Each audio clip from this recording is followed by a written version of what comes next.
Welcome back, enthusiasts. I've been playing around with a Vex Phamiliar build since the launch of Borderlands 4, both for leveling and in the endgame, and I'm pleased to be able to say that it performs very well. With 0 bugs, 0 exploits, no bleed tech and no penetrating knife, it is comfortably clearing Ultimate Vault Hunter rank 5 for all content. The build is extremely tanky, using this to scale both Vex and her minions damage to bring you a build that plays fully into the familiar red tree. This video will cover the core build techs, the legendary items and how you obtain them, the firmware, and the specializations. Let's get into it. If you look closely at Vex's red tree, you'll notice that there are a number of different Overshield nodes that allow us to either generate Overshield or benefit in some way when we have an active Overshield. One of the issues with these, however, is it is very hard to sustain our Overshield in the endgame, since most of them are kill skill related. This is where the Teen Witch Siren class mod comes in. This class mod allows our life leech to additionally apply to our energy shield and overshield, so long as the previous layer is at its maximum. So if we're at maximum health, it will life leech energy shield, and if our energy shield is at maximum, it will life leech overshield. I can't state strongly enough how insanely powerful this is, both defensively and offensively. We'll get onto how it helps offensively later on, but to say this grants us a ridiculous level of sustain would be an understatement. With a base value of lifesteal and granting us ranks of Grave Thirst, we will have at least 20% lifesteal on this build without any further investment. And on top of this, it also grants us ranks into Corporeal, allowing us to stack Overshield even higher, as well as granting us extra gun damage if we have any Overshield at all. To further back this up, we take Blast Rights, which generates us 25% Overshield every time we use our Ordnance, as well as 25% fire rate. This not only allows us to shoot our slower guns a lot faster, but with a high charge count Ordnance, such as a grenade, we can generate near infinite Overshield without even shooting our guns, since the damage it causes also lifesteals Overshield for us as well. It's also worth noting that the Teen Witch class mod can roll ranks in a lower green tree skill called Conjunction that grants us gun damage the higher our shield is, but more importantly, extra damage reduction the lower our health is, making us hit harder when we're at maximum shield and extra tanky when in tougher situations. There are some very interesting Ordnance mechanics in the Vex red tree that allow us to not only scale our own Ordnance damage, but our minions as well. Blasted Fiends is a perfect example where it gives us 35% Ordnance damage, as well as granting our minions 50% of all Ordnance damage bonuses to apply to themselves. Later on, we can further play into this with our Specialisations, allowing our Ordnances access to a portion of our gun damage, which means as we scale gun damage, we will scale our Ordnance damage, as well as our minion damage, triple dipping damage across the build. This benefits all minions we have, including our familiar and Deadwire remnants. Deadwire is a very underrated skill right now, and when properly specced into, it can essentially become a shield deletion tool regardless of what weapon you use to activate it. Deadwire allows a 10% chance that any gun damage you apply will fire a shock remnant at the enemy, with a 2-second cooldown. The important thing to know here is that the Deadwire remnants deal shock minion damage, which means it benefits from all of our minion damage scalars, and this also means it can benefit from the Grave Current node that specifically scales our minion shock damage. It's also worth noting that Deadwire initially scales off 400% of our gun damage, so the higher damage the gun is to begin with, the harder punch the remnants will pack. Because of the incredible tankiness this build allows us, we are able to consider taking the Sacrificial Essence node, which on most other builds would make you so squishy it would be kill or be killed. Sacrificial Essence grants us up to 75% damage bonus at the cost of taking 30% increased damage, based upon kills within the last 40 seconds.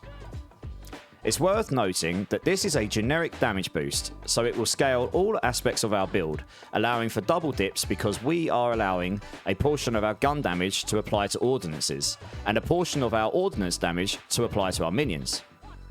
This node is pretty life-changing damage-wise, and because we had so much excess defensive power, being able to transfer that into offensive power proves to be extremely strong here.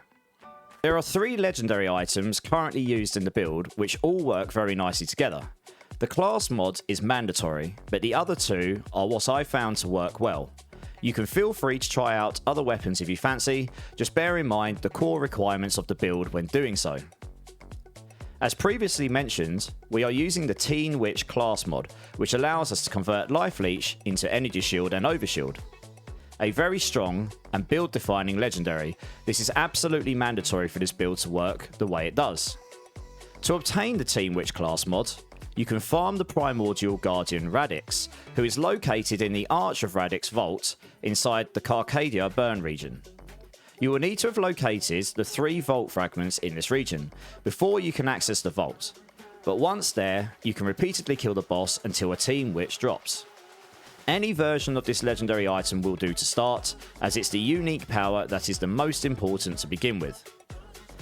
For our weapon, we use the legendary SMG Plasma Coil. This offers dual elements with shock and radiation, and fires in quick bursts, reloading equally as fast. It's extremely effective at shredding energy shields when in shock mode, and when swapped to radiation, it can delete packs of enemies that aren't shielded just as effectively.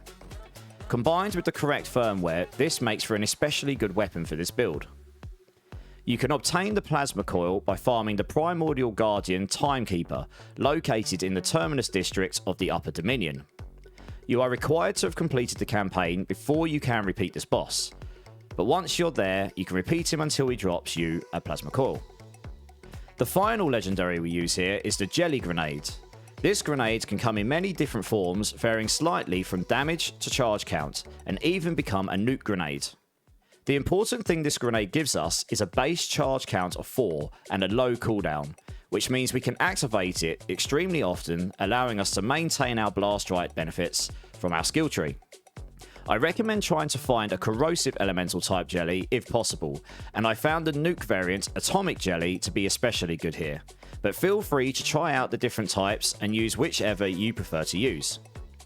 To obtain a jelly, you can farm the boss Splash Zone, who is located in the Riptide Grotto in the Fade Fields, where the only requirement to access him is to have completed the story mission Recruitment Drive, something we should have all done by this point. Firmware acts as set bonuses that can be applied to all 5 non-weapon items, granting up to 3 set bonuses depending on how many of each set you have equipped. This allows for 1 complete set and either 1 near complete set or 2 singular bonuses. There are many different firmwares available, but there are 2 which I've settled on that bring great value to this build.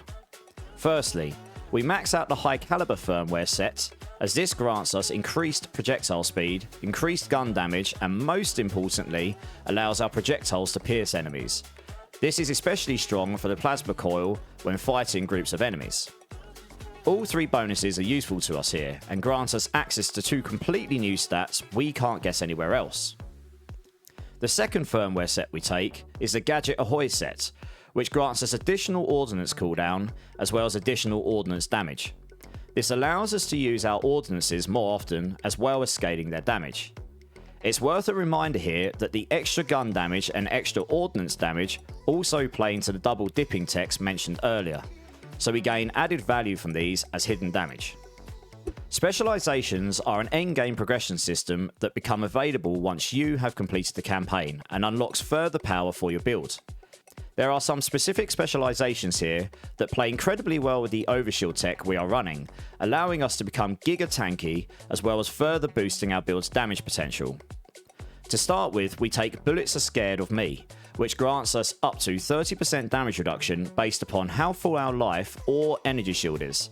This in conjunction with the Best Defense, which grants us an additional 30% gun damage under the same conditions, plays very well with this build. We are generating so much sustain on this build that we should be benefiting from these at maximum most of the time. To back these up, we next take Riddle You This, which straight up rewards us 50% extra gun damage. With the likes of Plasma Coil in this build, we will increase these stacks so quickly it will be up most of the time in combat, so it's an obvious win here. The final specialisation we take, Full Spectrum Arsenal, is one of the hidden damage techs that allows us 50% of gun damage to apply to our ordnances, which in turn will provide 25% gun damage to our minions through blasted fiends in the skill tree. This essentially means we can double dip damage in various places of the build each time we build additional gun damage, proving to be an exceptionally strong option here. As mentioned before, the plan is linked in the description below and has a full rundown of the entire build, so be sure to check that out for further information. You can also come and join the Discord shown above if you want to discuss more directly about the build, where myself or others in the community will be more than happy to help. Thanks for checking out the video, guys. As always, let me know what you think down below in the comments. And until next time, stay safe, much love, see you in the next video.